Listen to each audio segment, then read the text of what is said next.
hari ini I have made an application di dalam mahkamah supaya program yang berjudul Man on the Run di dalam Netflix dikeluarkan daripada program Netflix sekurang-kurangnya untuk Malaysia, atas sebab-sebab bahawa program ini menghina mahkamah.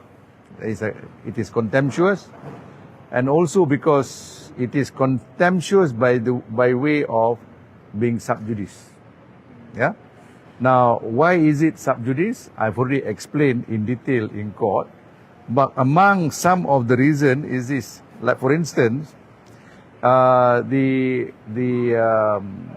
program suggests that Datuk Seri Najib seems to be either the center or Jolo is the center in a concentric circles of knowledge of the entire fraudulent scheme. Now that is something which this court must decide, not anybody else. And then they say that Jolo stole 1 MDB money. Politician and others aided and abetted him, suggesting that Datuk Seri Najib, in fact, is involved. Now, and then we have even people like Tommy Thomas, the former Attorney General. He suggested rather unfairly. He says this entire scheme was a decision between Najib and Jolo. Yeah, and then we have people like the ambassador of, the ex-ambassador of United States in Malaysia by the name of John Mallott, who doesn't seem to know his facts, but somehow or other he still make comments. He seemed to suggest that Datuk Seri Najib was the chairman of 1 MDB. You and I know that's not correct. Yeah, the chairman is always the chairman of the board of directors. Yeah, but Datuk Seri Najib was only the chairman of board of advisors, which has got no executive power, in fact no power whatsoever. Okay, so he suggested that because he's the chairman of 1 MDB, and because he was Minister of Finance and also the Prime Minister, there is no check and balance because he can decide anything on 1 MDB, which is also not true. Yeah. Then we have others. For instance, we also have, you see, these personalities speaks at different times of the program. Yeah, it is snapshots. Tommy Thomas again say that in this entire scheme, he is not sure who is the puppet master or the puppeteer and who is the puppet who carried out the order in this particular scheme to defraud the Malaysian people. Now, Claire Rocastle was even worse. She knew, because by the time she made this statement, it would have been 2022. Yeah, by that time she knew that the killers of what's the name of the DPP, Kevin Morris, they were already charged and convicted in the High Court, and we know that the reasons why he was killed was because of another connected case in relation to the first accused there. And yet she said that Datuk Seri Najib was desperate. Anybody who goes against him, and she suggested that this is the way Najib will treat you. Kevin Morris was stopped in the middle of the road. The next thing, they found his car burned, and finally he was dead in a drum of cement. Now, that is, completely an insane statement for someone like Rocastle to say that, because we know it is obviously wrong.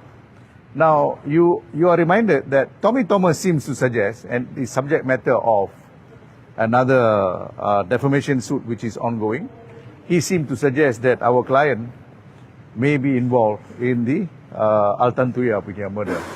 So, from a simple 1 MDB case, Datuk Seri Najib is now being insinuated to be a serial killer. Yeah, many things seem to be up against him.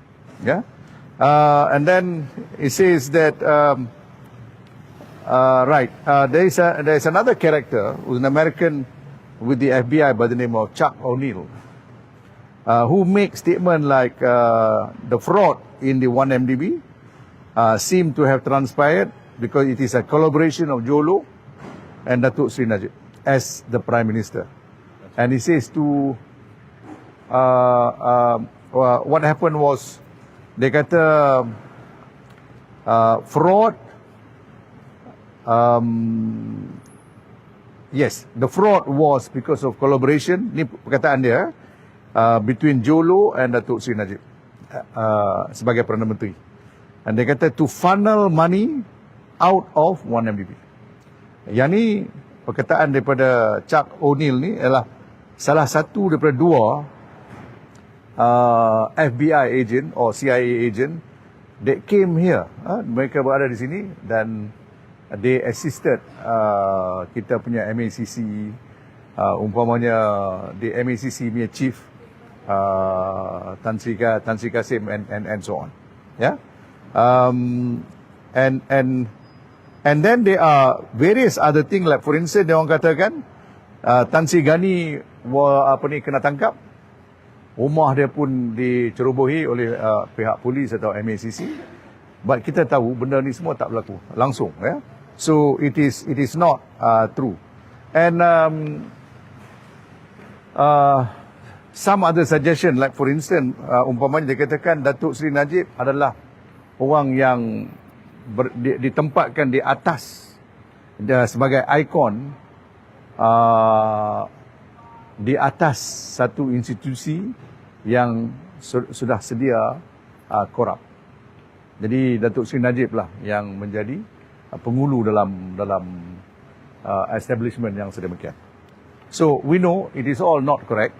Jadi saya ambil bantahan itu, saya bagi tahu kepada mahkamah supaya pihak pendakwa raya dapat mengambil cadangan saya dan membawa cadangan saya ini jumpa dengan Peguam Negara supaya Peguam Negara dapat membuat nasihat kepada MC ataupun minister atau menteri dalam negeri supaya tindakan yang sewajarnya dapat diambil, iaitu mengeluarkan program Man on the Run ini sekurang-kurangnya daripada Netflix yang ditayangkan di Malaysia. Okay. Client is also in the documentary. Yes. An interview. Did he know of the outcome of the? No, he didn't know. He, good question. Pada permulaannya, Datuk Seri Najib telah pun didampingi oleh dua orang directors. Salah seorang director ini ialah Casing Michael Kim. Dia sekarang ni, Cassius Michael Kim. Dia ni sekarang hanya seorang saja director dalam program ni. Sebab yang lagi satu tu saya lupa nama dia. Kononnya telah tak begitu setuju dengan cara program ini dikendalikan.